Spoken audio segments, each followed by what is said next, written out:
Imagine this. You are standing in the shadows of the Domus Aurea, Nero's golden palace, in the year 65 after Christ.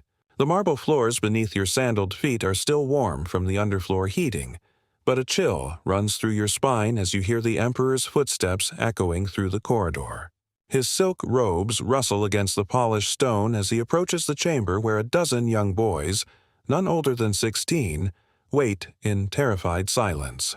You can smell the exotic incense burning in golden braziers, mingling with the scent of fear and expensive oils that coat the trembling bodies of these children. The emperor's face, once considered handsome by Roman standards, now bears the marks of indulgence and cruelty that 4 years of absolute power have carved into his features. His eyes scan the assembled youth like a merchant evaluating livestock, searching for something specific, something that will fill the void left by a recent tragedy that has driven him to new depths of depravity. What you don't know is that just 3 months earlier, Nero's beloved companion Sporus died under mysterious circumstances, leaving the emperor in a grief so twisted that it would reshape the very nature of imperial succession. The young man you're about to witness him select won't just become his heir to the throne of Rome. He'll become the centerpiece of a systematic program of grooming and abuse that makes modern scandals look like playground disputes. The system Nero is about to establish will create a template for imperial manipulation that will echo through Roman history for generations. By the time the Praetorian Guard finally decides they've had enough, the Roman concept of legitimate succession will be so corrupted that civil wars will become the only way to determine who rules the known world. Think you know the worst about Roman emperors? The story you're about to hear involves practices so systematically depraved that they required the cooperation of senators, priests, and military commanders who convinced themselves they were preserving civilization while enabling its destruction. This isn't just about one mad emperor's twisted desires. This is about how an entire system of government became complicit in the systematic abuse of children, disguised as political necessity and religious ritual. Before we dive deeper into these forgotten histories of power and corruption, if you enjoy learning about the hidden truths of history, consider hitting that subscribe button. These buried voices deserve to be heard, and there are so many more stories waiting to be told. You're helping preserve these testimonies by staying connected to this journey through history's darkest corners. The death of Sporus in the spring of 65, after Christ marked a turning point in Nero's already unstable reign. Sporus hadn't been just another imperial favorite among the dozens that populated the palace. He had been Nero's attempt to recreate his murdered wife, Poppaea, castrated and surgically altered to resemble her as closely as possible. The emperor had married him in a public ceremony, complete with bridal veil and dowry, forcing the Senate to recognize the union as legally binding. But Sporus represented more than just Nero's twisted sexuality. He had become the emperor's primary advisor on matters of succession, the one person whose counsel Nero trusted above his own mother Agrippina, whom he had already murdered 3 years earlier. Sporus had been groomed from childhood specifically for this role, selected at age 12 for his resemblance to Poppaea, and subjected to years of preparation that combined education in statecraft with systematic psychological conditioning. The circumstances of Sporus's death remain shrouded in mystery, but palace sources suggest he took his own life rather than submit to a new surgical procedure Nero had demanded. The emperor's grief was immediate and volcanic. He ordered the palace sealed for 7 days while he performed elaborate mourning rituals that combined Roman tradition with Eastern mystery cults he had adopted during his youth. Palace servants reported hearing the emperor's wails echoing through the marble corridors at all hours of the day and night. He refused to eat, drink, or change his clothes for weeks, allowing his appearance to deteriorate to the point where even his most loyal supporters began to whisper about his mental state. The administrative functions of the empire ground to a halt as Nero retreated into increasingly elaborate fantasies about resurrecting his dead companion. It was during this period of grief that Nero conceived the plan that would define his final years of rule. He would not simply replace Sporus with another favorite. Instead, he would create an entire system of succession based on young male companions who would be groomed from childhood to serve as both heirs and intimate partners. The emperor convinced himself that this arrangement would solve the eternal problem of Roman succession while satisfying his personal desires. The selection process Nero established for choosing his new heir reveals the systematic nature of his depravity. Palace agents were dispatched throughout the empire with specific instructions to identify boys between the ages of 10 and 16 who met particular physical and intellectual criteria. They were looking for children who combined exceptional beauty with signs of intelligence and malleability. The criteria were disturbingly specific. The boys needed to have smooth, unblemished skin and delicate features that could be enhanced through cosmetics and surgical alteration. They required demonstrated literacy and numeracy, showing potential for education in law, rhetoric, and statecraft. Most importantly, they needed to come from backgrounds that would make them psychologically vulnerable to the grooming process. Orphans were preferred, as they lacked family connections that might complicate their integration into palace life. Children from impoverished families were also targeted, as their parents could be convinced to surrender them in exchange for financial compensation. In some cases, agents simply purchased children from slave markets, focusing on those who had been recently captured and hadn't yet adapted to their new circumstances. The recruitment methods varied depending on the region and the social status of the target. In the eastern provinces, agents posed as representatives of educational foundations, offering promising young scholars full scholarships to study in Rome. In Gaul and Britain, they presented themselves as military recruiters seeking young men for training as future officers. In Egypt and Syria, they worked through existing religious networks, claiming to seek acolytes for important temple positions. The most disturbing aspect of this recruitment was how thoroughly it was integrated into the normal administrative functions of the empire. Provincial governors received official instructions to identify suitable candidates, treating the search for imperial companions as a routine bureaucratic responsibility. Tax collectors were offered bounties for discovering appropriate boys during their visits to remote communities. Even military commanders participated, diverting captured children from slave markets to palace representatives. The transportation of selected children to Rome was organized with military efficiency. Groups of 20 to 30 boys were assembled at regional staging points before being moved in covered wagons along major roads. The journey to the capital often took months, during which the children were subjected to preliminary conditioning designed to break their resistance and prepare them for their new roles. During transport, the boys were kept in luxury that contrasted sharply with their captive status.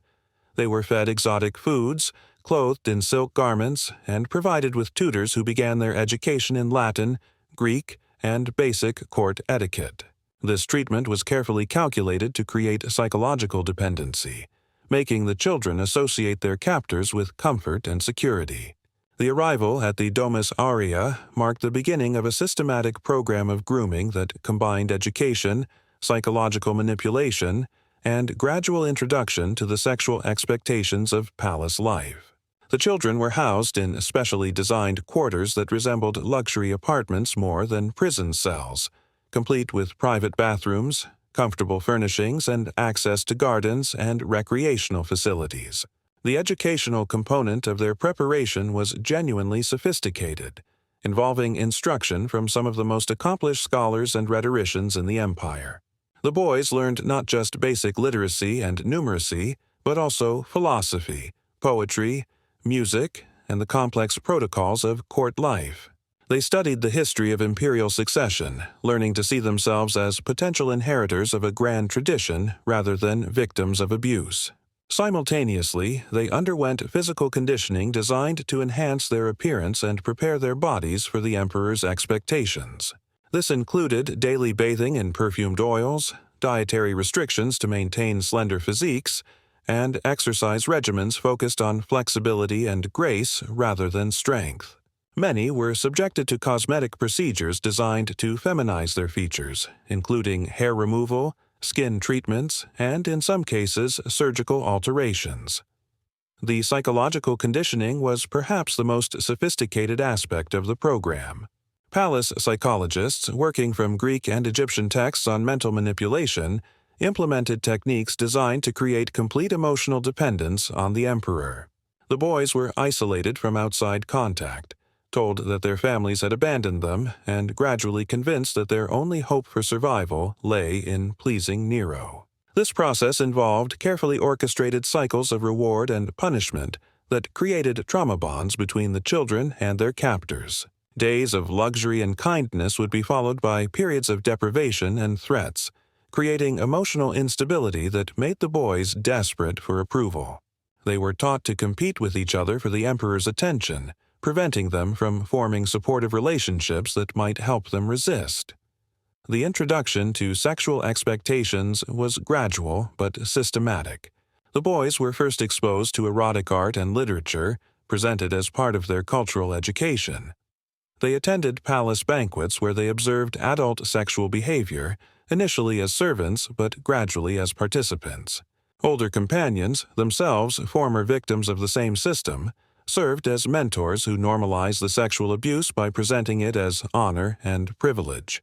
The selection of Nero's new primary heir from this pool of prepared candidates involved a series of competitions and evaluations that combined intellectual testing with assessments of physical attractiveness and sexual compliance. The boys were required to demonstrate their knowledge of law and governance, their ability to compose poetry and deliver speeches, and their willingness to participate in increasingly intimate encounters with the emperor.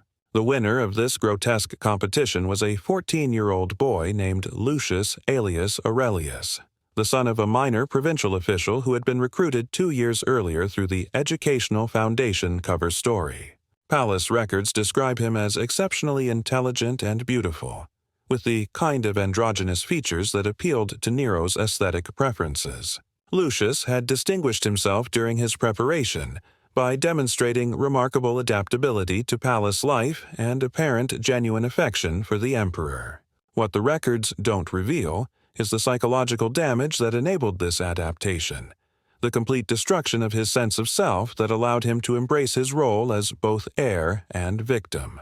The formal announcement of Lucius as Nero's designated successor was made during a lavish ceremony that combined traditional Roman adoption rituals with innovative elements that reflected the sexual nature of their relationship.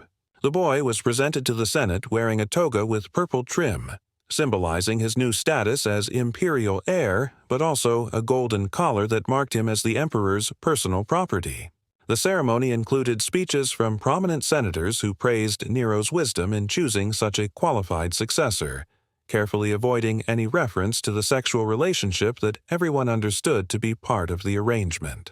Legal scholars had worked for months to create precedents that would make the adoption appear legitimate while concealing its true nature from historical records. The religious component of the ceremony involved sacrifices to gods associated with both imperial succession and romantic love, creating a theological framework that portrayed the relationship as divinely sanctioned. Priests from various cults participated, each contributing rituals that normalized the sexual abuse by presenting it as sacred. The political implications of Nero's succession plan extended far beyond the imperial household. By creating a system in which personal favoritism influenced political advancement, the emperor enabled conditions that encouraged the exploitation of vulnerable youths within the Roman administrative structure. Provincial governors, military commanders, and other officials began adopting similar arrangements, using young male companions as both personal servants and potential heirs to their positions. This created a network of institutionalized abuse that reached into every corner of the empire. Children from all social classes became vulnerable to recruitment by officials seeking to curry favor with the emperor by imitating his practices. The traditional Roman concepts of adoption and mentorship were corrupted into mechanisms for sexual exploitation. The impact on Roman law was profound and lasting. Legal scholars worked to create frameworks that would legitimize these arrangements while maintaining the appearance of traditional succession practices. They developed concepts of special adoption and intimate mentorship that provided legal cover for relationships that would have been recognized as abusive in earlier periods. The military was particularly affected by these changes. Junior officers discovered that advancement often depended on their willingness to provide young male companions for their superiors. This created a system where military merit became secondary to sexual compliance, weakening the very institution that had built Roman power. The economic implications were equally disturbing. A thriving market developed for children who met the specific criteria that imperial officials demanded. Professional trainers established schools that prepared boys for service in various governmental positions, teaching them the skills needed to satisfy their future patrons while maintaining the pretense of legitimate education. The day-to-day life of Lucius as Nero's designated heir reveals the systematic nature of the abuse that had been institutionalized at the highest levels of Roman government. His schedule was carefully planned to balance his education in statecraft with his availability for the emperor's personal demands. Mornings were typically devoted to lessons in law, rhetoric, and imperial administration, taught by scholars who had been selected as much for their discretion as their expertise. These educational sessions were genuine attempts to prepare Lucius for eventual rule, but they took place in an atmosphere of constant sexual tension. The emperor often attended these lessons, sitting close to the boy and occasionally interrupting instruction to demand intimate contact. The tutors were expected to continue their teaching while ignoring these interruptions, creating a surreal environment where serious political education occurred alongside systematic abuse. Afternoons were reserved for what palace schedules euphemistically called private consultations with the emperor. These sessions involved sexual encounters that were carefully choreographed to reinforce Lucius's dependence on Nero while preparing him for the public displays of affection that were expected at imperial events. The boy was taught to show enthusiasm and initiative during these encounters, creating the appearance of genuine romantic attachment. Evenings brought public appearances where Lucius was displayed as both heir and companion. He attended state dinners wearing specially designed clothing that emphasized his youth and beauty, while marking his status as imperial property.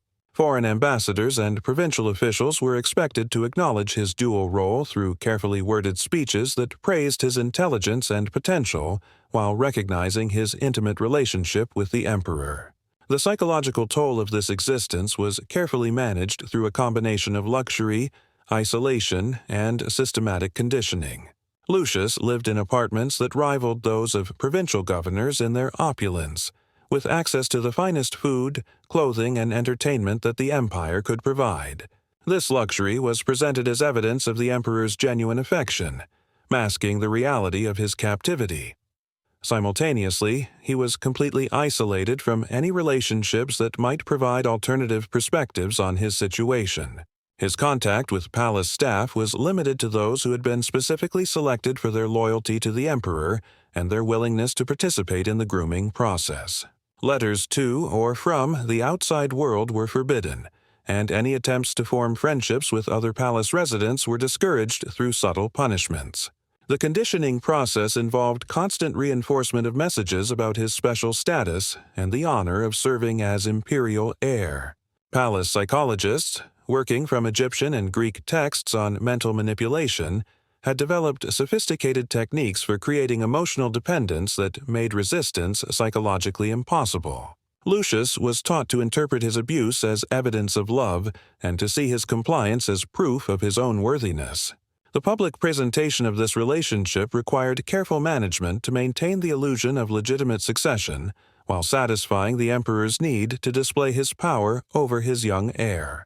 State ceremonies were choreographed to include moments of intimate contact that demonstrated Nero's control while maintaining enough ambiguity to avoid scandalizing foreign observers. During public audiences, Lucius was positioned at the emperor's right hand, close enough for constant physical contact but in a way that could be interpreted as appropriate for a designated heir. His clothing was designed to emphasize his youth and beauty, while marking his status through specific colors and ornaments that initiated observers would recognize. The emperor's behavior during these events revealed the psychological dynamics of their relationship. Nero would frequently interrupt official business to whisper in Lucius's ear, stroke his hair, or demand small displays of affection. These gestures served multiple purposes: reinforcing his control over the boy, demonstrating his power to prioritize personal desires over state business, and testing the loyalty of officials who were forced to pretend that such behavior was normal. The responses of imperial officials to these displays reveal how thoroughly the system had corrupted Roman governance. Senators, military commanders, and provincial governors had learned to react to the emperor's public abuse of his heir with expressions of approval and admiration. They praised Nero's close relationship with his successor as evidence of wise mentorship and family affection. Private correspondence from this period, discovered in archaeological excavations centuries later, reveals the true feelings of many officials about these arrangements. While maintaining public support for the emperor's choices, they expressed horror and disgust in letters to trusted friends and family members. However, none dared to voice open opposition to practices that had become central to imperial power. The international implications of Nero's succession system created diplomatic challenges that required creative solutions from Roman ambassadors. Foreign courts had to be convinced that the emperor's relationship with his young heir was a legitimate political arrangement rather than evidence of Roman decadence. This required careful management of state visits and diplomatic communications. When receiving foreign ambassadors, palace protocol specialists developed elaborate ceremonies that emphasized the administrative aspects of Lucius's role while minimizing opportunities for observers to witness inappropriate behavior. The boy was coached to demonstrate his knowledge of statecraft and his readiness for eventual rule, creating the impression of traditional mentorship. However, the emperor's inability to maintain appropriate boundaries often undermined these efforts. Nero's need to display his control over Lucius frequently led to inappropriate behavior during formal ceremonies, forcing diplomats to choose between acknowledging what they were seeing and maintaining the fiction that everything was normal. The corruption of religious institutions to support this system represents one of the most disturbing aspects of Nero's reign. Priests and religious scholars were pressured to develop theological justifications for the emperor's relationship with his heir, creating new interpretations of traditional Roman religious concepts that normalized sexual abuse. The cult of the divine emperor, which had been developing since Augustus, was expanded to include the concept of sacred marriage between the ruler and his chosen successor. Religious ceremonies were created that portrayed the sexual relationship between Nero and Lucius as a mystical union, blessed by the gods and necessary for the spiritual health of the empire. These religious innovations required the participation of priests from multiple traditions, each contributing elements that supported the imperial narrative. Greek mystery cults provided concepts of sacred sexuality, Egyptian traditions offered precedents for divine marriage, and Roman civic religion was adapted to accommodate these foreign influences. The impact on traditional Roman religious practices was profound and lasting. Sacred rituals that had been performed the same way for centuries were modified to include elements that supported the emperor's personal arrangements.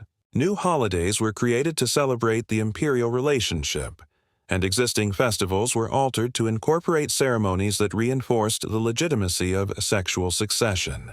The systematic nature of Nero's program becomes even clearer when examining the training regimens established for potential future heirs. The emperor was not content with grooming just Lucius, but maintained a stable of younger boys who were being prepared for possible succession if his primary heir proved unsuitable or met an unfortunate end. These backup heirs, ranging in age from 10 to 15, underwent training that was even more intensive than what Lucius had experienced. They lived in a separate wing of the palace under the supervision of former imperial companions who had been retained as instructors and overseers. The competition among these boys for the emperor's attention created an atmosphere of constant tension and psychological manipulation. The daily routine for these potential heirs was carefully structured to maximize their psychological vulnerability while preparing them for their possible future roles. They were awakened before dawn for physical conditioning that emphasized flexibility and grace over strength. This was followed by bathing in perfumed oils and careful grooming designed to enhance their youthful appearance.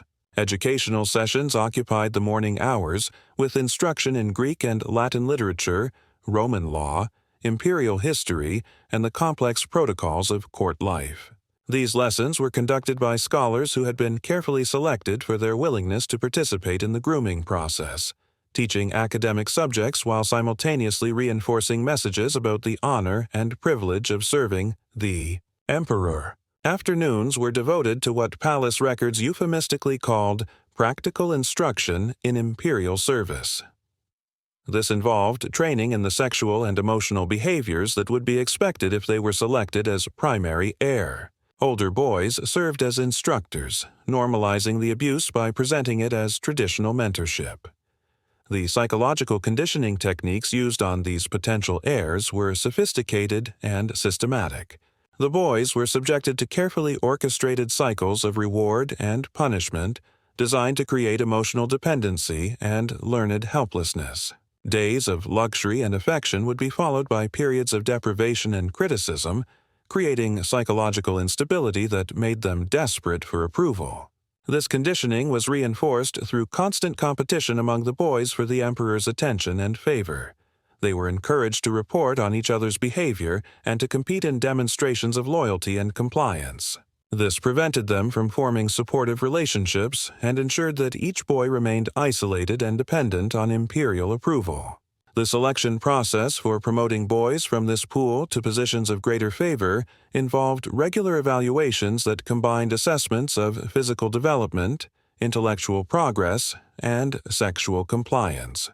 The emperor personally conducted these evaluations, testing each boy's knowledge of statecraft while also assessing their attractiveness and willingness to participate in intimate encounters. The medical care provided to these boys reveals the systematic attention paid to maintaining their utility for the emperor's purposes.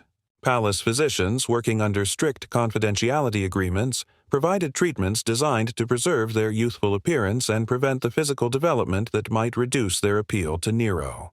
These medical interventions included dietary restrictions to prevent masculine development, hormone treatments using plant-based compounds, and in some cases, surgical procedures designed to feminize their features.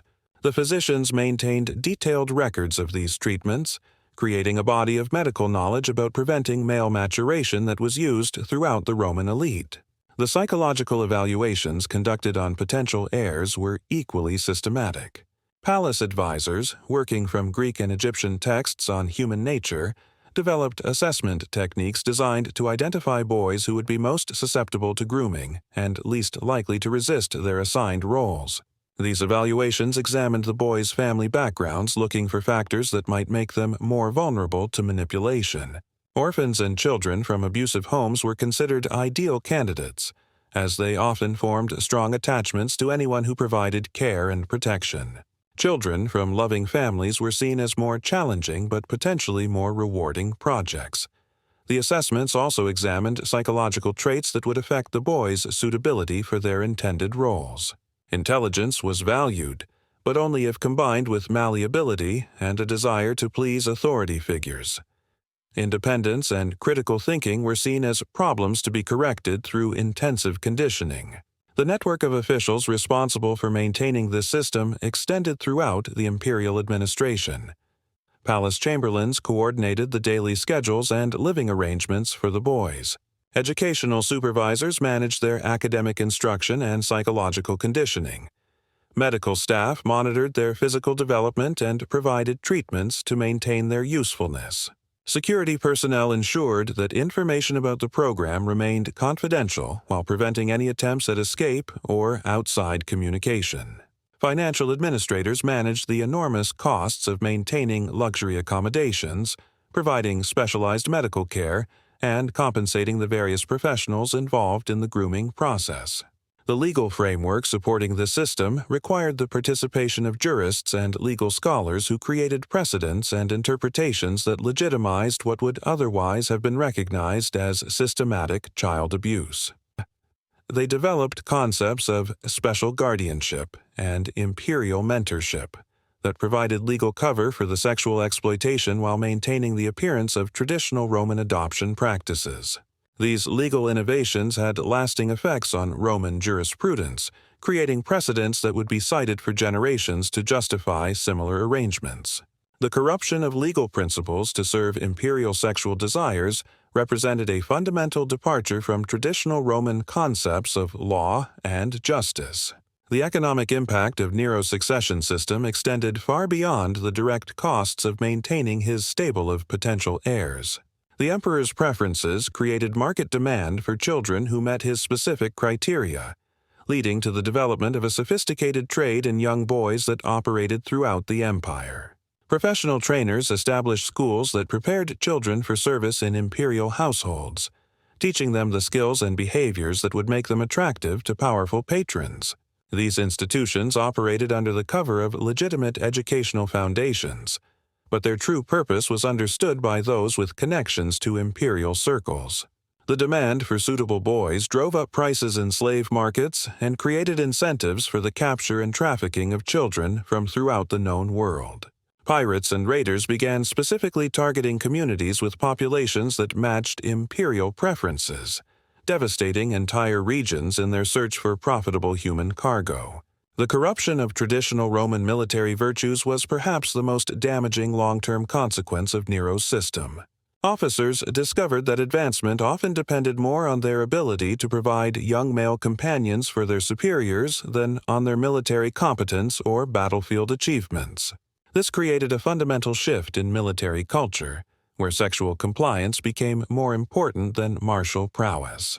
Junior officers learned to evaluate potential advancement opportunities based on the sexual preferences of their commanders rather than the strategic importance of their assignments. The impact on military effectiveness was gradual but devastating. Commands were assigned based on personal relationships rather than tactical expertise. Resources were diverted from military operations to support the lifestyle requirements of commanders and their young companions. The discipline and professionalism that had built Roman power were gradually replaced by a culture of sexual exploitation and personal indulgence. The provincial administration was similarly affected as governors and other officials adopted the imperial model for their own households.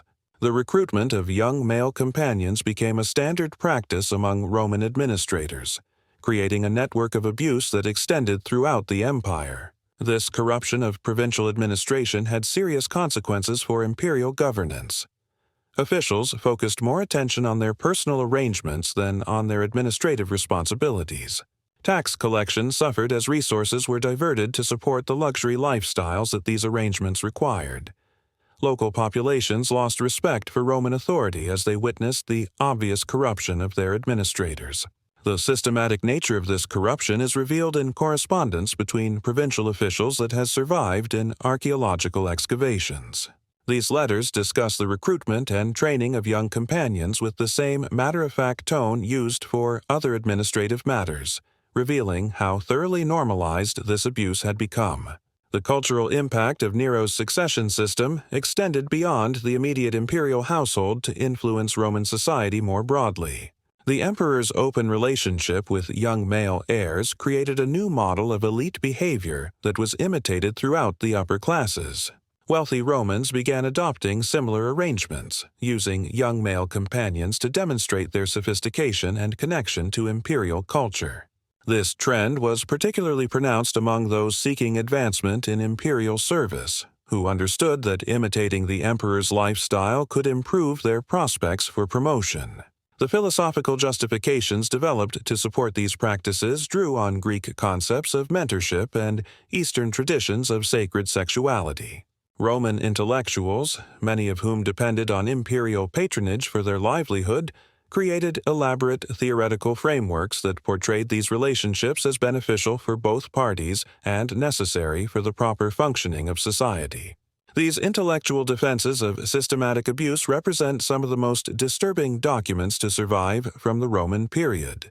Scholars who had dedicated their lives to the pursuit of wisdom and virtue found themselves creating arguments that justified the sexual exploitation of children in the name of political stability and cultural sophistication. The religious innovations required to support Nero's system had lasting effects on Roman spiritual life. New cults emerged that incorporated concepts of sacred sexuality and divine succession, attracting followers who were seeking theological justification for their own participation in similar arrangements. Traditional Roman religious practices were modified to accommodate these new concepts, creating hybrid traditions that combined civic responsibility with sexual license. The religious festivals that had once celebrated military victories and agricultural prosperity were adapted to include ceremonies that honored the emperor's relationship with his heirs. The international reputation of Rome was severely damaged by these developments. Foreign courts that had once sought alliance with the Roman Empire began to distance themselves from what they saw as a decadent and unreliable partner. Trade relationships suffered as merchants from other cultures found Roman business practices increasingly untrustworthy. Diplomatic communications from this period reveal the challenges faced by Roman ambassadors attempting to maintain international relationships while representing an emperor whose behavior scandalized foreign observers. Many diplomatic missions failed entirely when local rulers refused to receive representatives of what they considered a corrupt and perverted regime. The systematic documentation of Nero's succession program provides disturbing insights into how thoroughly institutionalized this abuse had become. Palace records, maintained with bureaucratic precision, tracked the recruitment, training, and deployment of young companions with the same attention to detail used for military supplies or tax collection. These records include detailed evaluations of individual boys, documenting their physical development, educational progress, and sexual compliance. The clinical tone of these documents reveals how completely the humanity of these children had been erased, reducing them to commodities to be managed and deployed according to imperial needs. The training manuals developed for those responsible for grooming potential heirs survive in fragmentary form, providing evidence of the sophisticated psychological techniques employed to break the resistance of these children. These documents describe methods for creating emotional dependency, managing resistance, and maintaining long-term compliance that were far in advance of their time. The medical records maintained for boys in the imperial program reveal the systematic attention paid to preserving their youthful appearance and preventing normal physical development. These documents describe hormone treatments, dietary restrictions, and surgical procedures that were designed to maintain their utility for imperial purposes regardless of the long-term consequences for their health. The financial records associated with maintaining this system provide evidence of the enormous resources devoted to supporting the emperor's sexual preferences. The costs of luxury accommodations, specialized medical care, educational instruction, and security arrangements for hundreds of boys represented a significant drain on imperial resources. These expenditures came at a time when the empire was facing increasing military pressures on its frontiers and growing economic challenges throughout its territories. The diversion of resources from essential governmental functions to support the emperor's personal arrangements contributed to the administrative failures that would ultimately lead to his downfall. The psychological profiles maintained for boys in the program provide disturbing insights into the selection criteria used to identify suitable victims. Palace psychologists developed detailed assessments that examined family backgrounds, personality traits, and psychological vulnerabilities that would make children more susceptible to grooming. These profiles reveal the systematic nature of the abuse, showing how carefully potential victims were evaluated and selected based on their likelihood of developing the emotional dependencies that the system required. The clinical approach to psychological manipulation represents one of the most chilling aspects of Nero's reign. The daily schedules maintained for boys in various stages of the grooming process reveal the comprehensive nature of their conditioning. Every aspect of their lives was carefully controlled and monitored, from their sleeping arrangements and dietary requirements to their educational instruction and recreational activities. These schedules show how the boys' time was systematically allocated between legitimate educational activities and various forms of preparation for their sexual roles. The integration of academic instruction with grooming activities created an environment where intellectual development was inseparably linked with sexual exploitation. The corruption investigation that eventually led to Nero's downfall reveals how the systematic abuse of imperial heirs had become central to the functioning of Roman government. When Praetorian commanders began documenting the emperor's behavior as part of their preparations for removing him from power, they discovered that the sexual exploitation of young men was not a personal vice, but an integral part of imperial administration. The evidence compiled by these investigators provides the most comprehensive picture available of how thoroughly Nero's sexual preferences had corrupted Roman governance. Palace staff, military officers, legal scholars, and religious leaders had all become complicit in maintaining a system that prioritized the emperor's personal gratification over the welfare of the empire. The testimony provided by surviving victims during the investigation reveals the long-term psychological damage inflicted by the imperial grooming program. Young men who had escaped or been released from imperial service described symptoms that modern psychology would recognize as severe trauma, including depression, anxiety, dissociation, and an inability to form healthy relationships. Many of these survivors reported ongoing nightmares, chronic physical pain, and persistent feelings of shame and worthlessness that prevented them from reintegrating into normal Roman society. The few who attempted to speak publicly about their experiences were often dismissed or silenced by officials who were themselves implicated in the system. The military conspiracy that ultimately removed Nero from power was motivated as much by concerns about the corruption of Roman values as by immediate political grievances. Senior commanders had witnessed how the emperor's sexual preferences had degraded military discipline and effectiveness, creating vulnerabilities that threatened the security of the empire. The conspirators' correspondence reveals their understanding that Nero's succession system represented a fundamental threat to Roman civilization. They recognized that allowing sexual compliance to determine political advancement would eventually destroy the meritocratic principles that had built Roman power. The planning for Nero's removal involved careful consideration of how to address the systematic abuse that had become institutionalized under his reign. The conspirators understood that simply changing emperors would not be sufficient if the underlying systems that enabled abuse remained in place.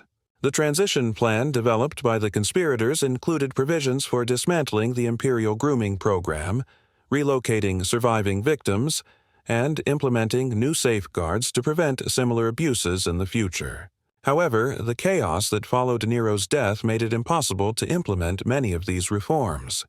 The immediate aftermath of Nero's suicide in 68, after Christ revealed the extent to which his sexual preferences had corrupted Roman institutions. Palace staff who had participated in maintaining the grooming program disappeared into the general population, taking their knowledge and techniques with them. Many of the boys who had been part of the imperial program were abandoned in the palace, too psychologically damaged to care for themselves and lacking any family or social connections that might provide support. Some were taken in by sympathetic palace staff while others simply vanished into the streets of Rome. The legal challenges involved in addressing the systematic abuse that had occurred under Nero's reign proved almost insurmountable.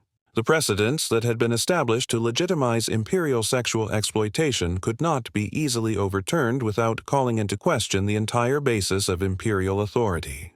New emperors found themselves constrained by legal frameworks that had been specifically designed to accommodate their predecessors' preferences. Attempts to prosecute those who had participated in the grooming program were complicated by the fact that their actions had been legally sanctioned at the time they occurred. The cultural legacy of Nero's succession system continued to influence Roman society long after his death. The precedents he had established for using sexual relationships to determine political advancement became embedded in imperial culture, creating patterns of behavior that would persist for generations. Subsequent emperors might not have matched Nero's systematic approach to sexual exploitation, but the basic concept that intimate relationships could serve as mechanisms for political advancement became accepted as normal imperial behavior. This normalization of sexual politics contributed to the gradual decline of traditional Roman values and institutions. The international reputation of Rome never fully recovered from the damage inflicted by Nero's reign. Foreign courts that had witnessed or heard reports of the emperor's behavior continued to view Roman civilization with suspicion and disgust long after his death. Trade relationships that had been disrupted by diplomatic scandals took years to reestablish. Military alliances that had been weakened by concerns about Roman reliability required extensive renegotiation.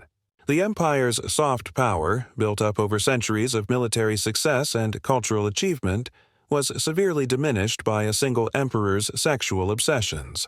The historical documentation of Nero's succession system provides crucial evidence about the mechanisms through which institutional abuse can become normalized and systematized. The bureaucratic precision with which the grooming program was administered reveals how easily governmental structures can be adapted to serve the personal interests of those in power. The participation of educated professionals in maintaining this system demonstrates the vulnerability of intellectual and moral authority when confronted with concentrated power. Scholars, physicians, legal experts, and religious leaders all found ways to rationalize their participation in activities they knew to be harmful and wrong. The long-term consequences of Nero's reign extended far beyond the immediate victims of his grooming program. The corruption of Roman institutions and values that occurred during his rule contributed to the political instability and military weakness that would eventually lead to the empire's decline. The systematic abuse of imperial succession that began with Nero's selection of young male heirs created precedents and expectations that influenced Roman politics for centuries. The concept that personal relationships could override merit-based selection became embedded in imperial culture, contributing to the selection of increasingly unqualified rulers. As we reach the end of this journey into one of the darkest chapters of Roman history, we must confront the uncomfortable truths about how quickly civilized societies can descend into systematic abuse when power becomes concentrated and accountability is eliminated. Nero's program for grooming young heirs wasn't an aberration. It was the logical result of a system that placed no limits on imperial authority. The emperor, who began by seeking a replacement for his lost companion, ended by creating an institutional framework for child abuse that corrupted every aspect of Roman governance. The senators who applauded his choices, the scholars who provided intellectual justification, the physicians who enabled the physical abuse, and the military commanders who enforced compliance all became participants in a system that prioritized imperial gratification over human dignity. The story of Lucius Aelius Aurelius, the 14-year-old boy selected as Nero's heir, represents thousands of similar victims whose names have been lost to history. These children, recruited from across the empire through deception and coercion, suffered not just individual abuse, but the systematic destruction of their humanity in service to imperial power. The bureaucratic records that documented their exploitation with clinical precision reveal how thoroughly evil can be institutionalized when it serves the interests of those in authority.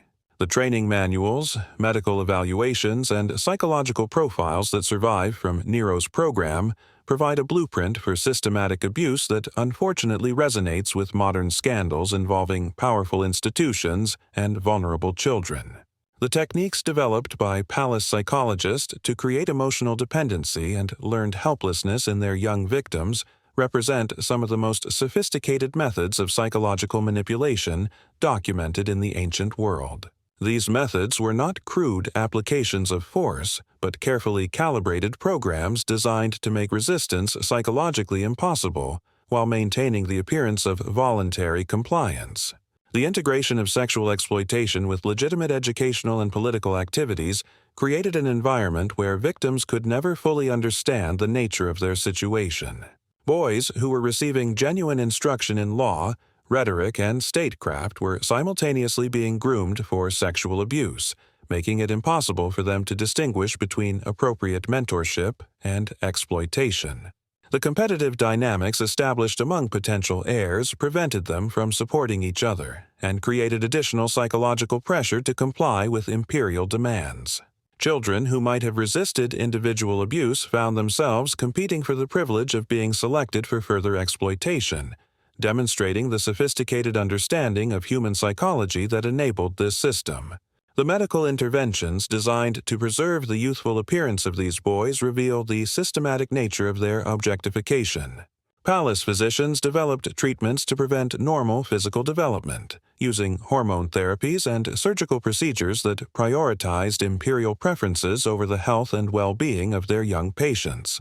These medical records provide disturbing evidence of how professional expertise can be corrupted when practitioners are isolated from normal ethical constraints and accountability mechanisms.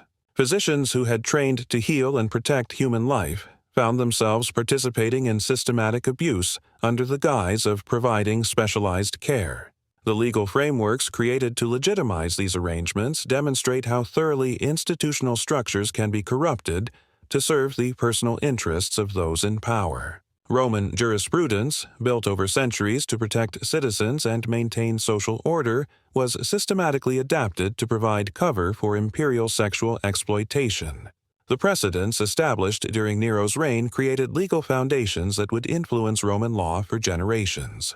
Concepts of special guardianship and imperial mentorship that were designed to justify sexual abuse became embedded in legal tradition, making it difficult for subsequent rulers to address the systematic corruption of succession practices.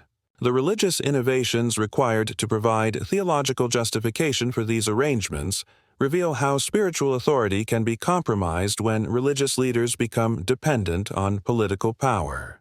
Priests and religious scholars who had dedicated their lives to serving the gods found themselves creating new interpretations of sacred tradition that normalized sexual abuse.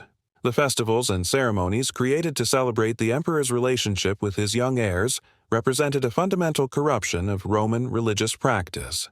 Sacred rituals that had been performed for centuries to honor the gods and protect the community were adapted to glorify relationships that violated the most basic principles of human dignity. The international diplomatic consequences of Nero's behavior provide evidence of how domestic abuse can undermine a nation's standing in the global community. Foreign courts that had once sought alliance with Rome began to distance themselves from what they perceived as a corrupt and unreliable partner. The trade relationships and military alliances that were damaged by diplomatic scandals took years to rebuild, demonstrating how the personal behavior of leaders can have lasting consequences for national interests. Roman ambassadors found themselves constantly explaining and defending imperial practices that they knew were indefensible. The systematic documentation maintained by palace administrators reveals how easily bureaucratic structures can be adapted to support systematic abuse. The same organizational methods used to manage military supplies and tax collection were applied to the recruitment, training, and deployment of young victims.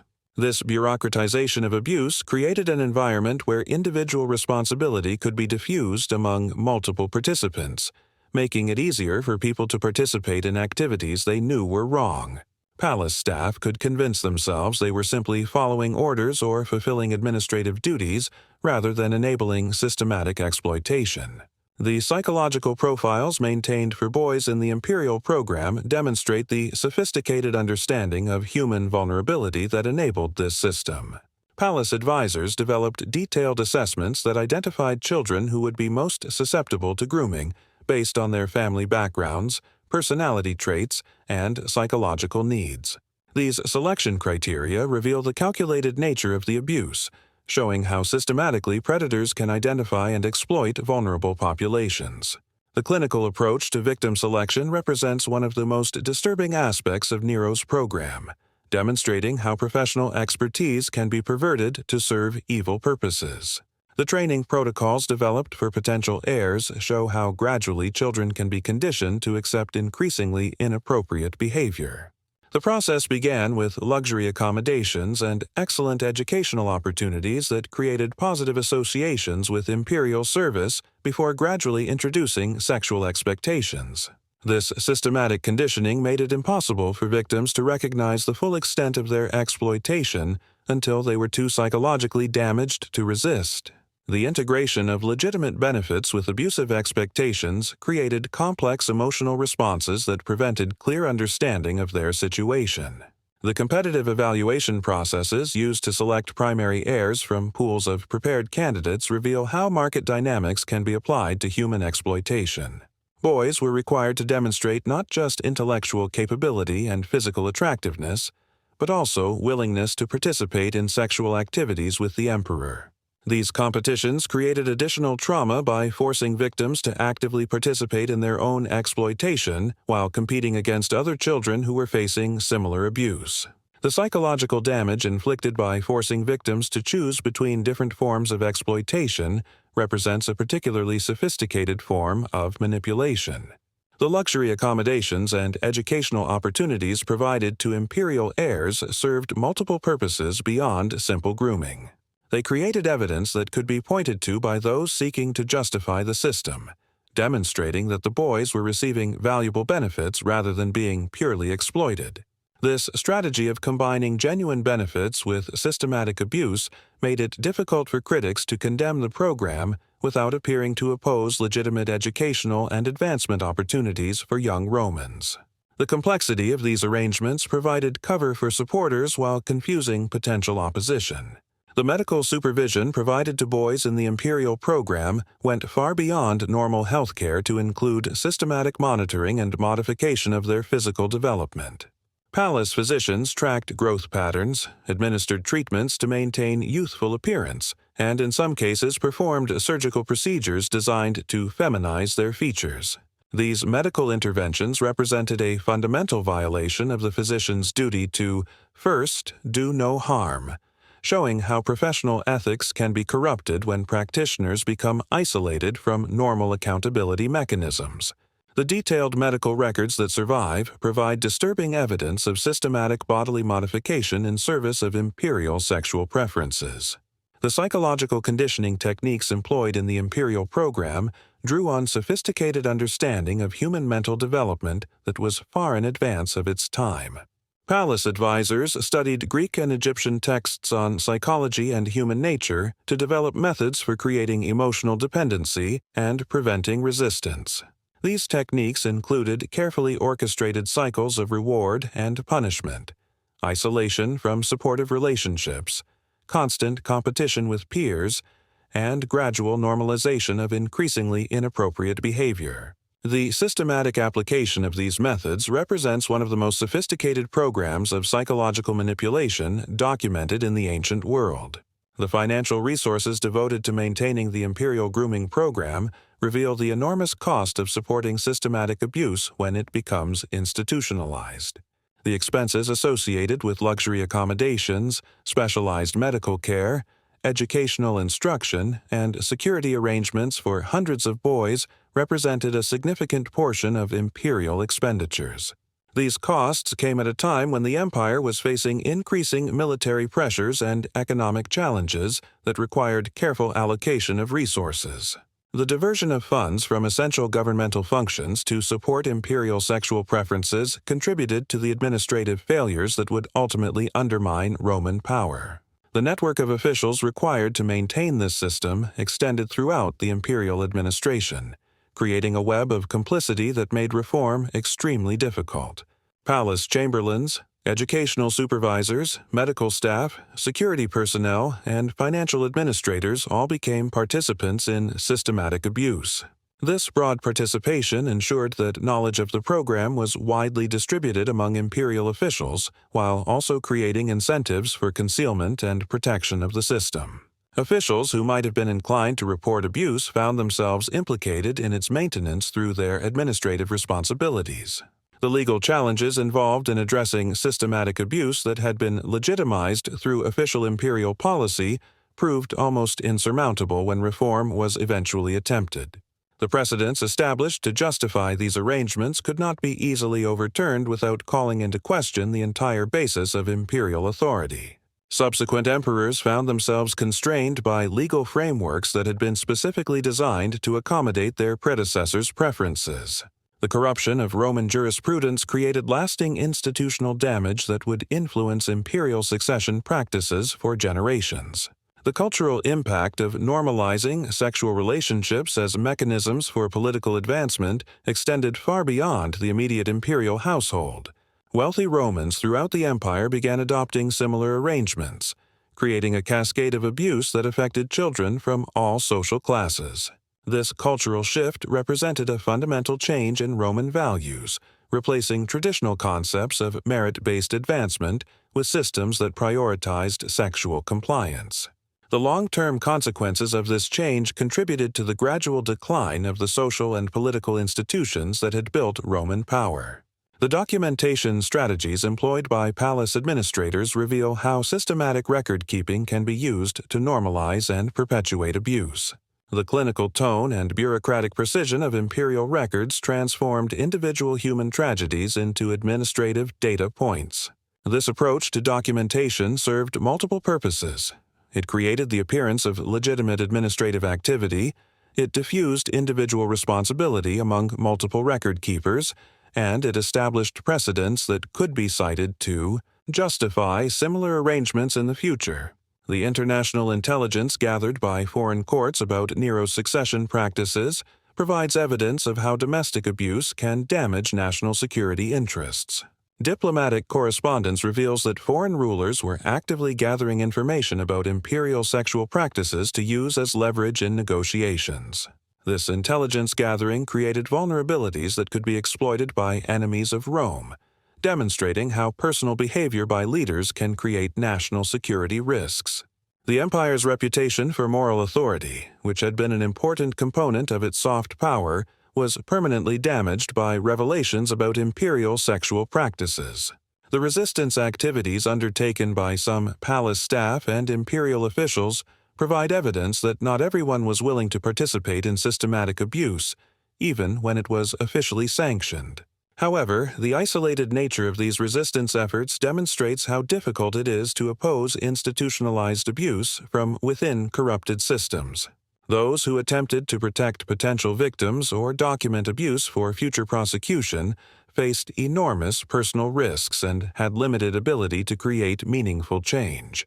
The systematic nature of the abuse and the broad complicity it required made individual resistance largely ineffective. The investigation conducted by Praetorian commanders in preparation for removing Nero from power reveals the extent to which his sexual preferences had corrupted Roman governance. The evidence they compiled demonstrates that systematic abuse had become central to the functioning of imperial administration. This investigation provided the most comprehensive documentation available of how thoroughly sexual exploitation had been integrated into governmental structures. The testimony gathered from victims and participants revealed the sophisticated nature of the grooming program and its devastating effects on both individuals and institutions. The transition planning undertaken by conspirators involved careful consideration of how to address the institutional damage caused by years of systematic abuse. They understood that simply changing emperors would not be sufficient if the underlying systems that enabled exploitation remained in place. However, the chaos that followed Nero's death made it impossible to implement comprehensive reforms. Many of the officials who had participated in maintaining the abuse system simply transferred their loyalty to new emperors, carrying their techniques and expectations with them. The fate of surviving victims from Nero's program reveals the long-term consequences of systematic abuse for individuals who managed to escape or survive their exploitation.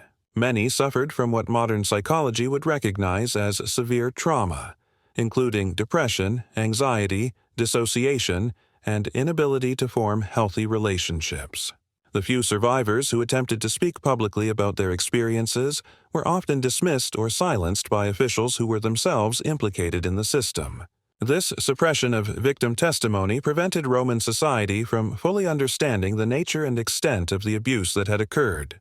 The legal precedents established during Nero's reign continued to influence Roman jurisprudence long after his death, creating ongoing vulnerabilities for future generations of children.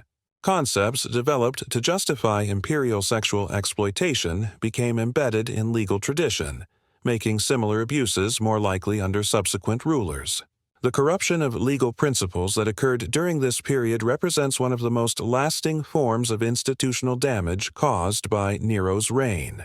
The difficulty of overturning legally established precedents meant that the framework for abuse remained available for future emperors to exploit. The cultural normalization of sexual politics that began during Nero's reign continued to influence Roman society for generations. The precedent that intimate relationships could serve as mechanisms for political advancement became accepted as normal imperial behavior, contributing to the gradual decline of merit-based selection processes. This cultural shift had profound implications for the quality of imperial administration and military leadership. As sexual compliance became more important than competence, the empire's ability to respond effectively to internal and external challenges was progressively undermined. The historical documentation that survives from Nero's reign provides crucial evidence about the mechanisms through which institutional abuse can become normalized and systematized.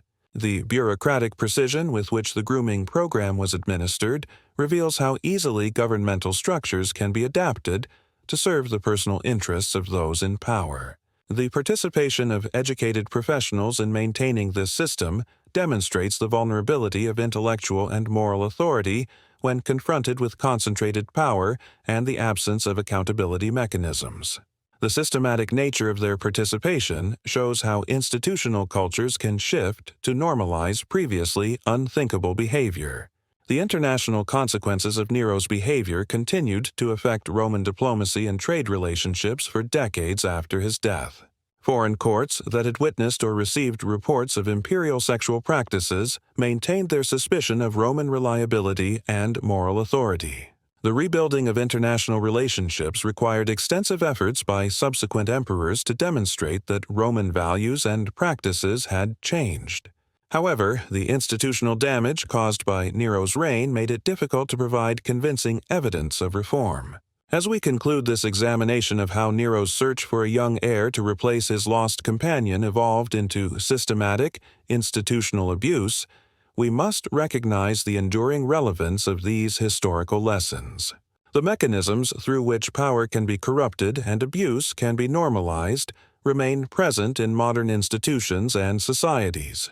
The sophisticated psychological techniques developed by palace advisors to manipulate vulnerable children, the legal frameworks created to justify exploitation, the medical interventions designed to serve predatory purposes, and the bureaucratic systems that normalized abuse all have contemporary parallels that we must remain vigilant to identify and resist. The story of Lucius Aelius Aurelius and the thousands of other boys whose lives were destroyed by Nero's program serves as a permanent reminder of the human cost of unchecked power and institutional corruption. Their suffering was not meaningless if it helps us recognize and prevent similar abuses in our own time. The Roman Empire's failure to address the systematic abuse that occurred during Nero's reign contributed to the long-term decline of the institutions and values that had built its power. The lessons of this failure remain relevant for any society that seeks to maintain both prosperity and human dignity. Today, as we face our own challenges with institutional abuse and the concentration of power in the hands of those who may not be held accountable for their actions, the example of Nero's reign provides crucial warnings about the speed with which civilized societies can descend into systematic exploitation of the vulnerable. The bureaucratic precision with which Roman administrators documented and maintained their abuse of children reminds us that evil can wear the mask of efficiency and legitimacy. The participation of educated professionals in these systems warns us that expertise and credentials provide no immunity against moral corruption when institutional incentives are misaligned. Most importantly, the systematic nature of the abuse that occurred under Nero's reign demonstrates that protecting vulnerable populations requires more than individual good intentions. It requires robust institutional safeguards, transparent accountability mechanisms, and cultural values that prioritize human dignity over the personal preferences of those in power. The voices of Nero's victims, preserved in fragmentary testimony and bureaucratic records, continue to speak across the centuries, reminding us that behind every system of institutional abuse are individual human beings whose lives have been destroyed in service to someone else's desires. Their testimony demands that we remain vigilant against the forces that would repeat their tragedy in new forms. If this exploration into the shadows of imperial power has opened your eyes to the systematic nature of historical abuse and its relevance to contemporary challenges, subscribe to continue this journey together. There are countless more stories buried in history's archives, waiting for someone willing to listen to the voices of those who suffered in silence. These testimonies from the past illuminate the present, helping us recognize the patterns of exploitation and corruption that persist across cultures and centuries. By understanding how systematic abuse was normalized and institutionalized in ancient Rome, we better prepare ourselves to identify and resist similar threats in our own time.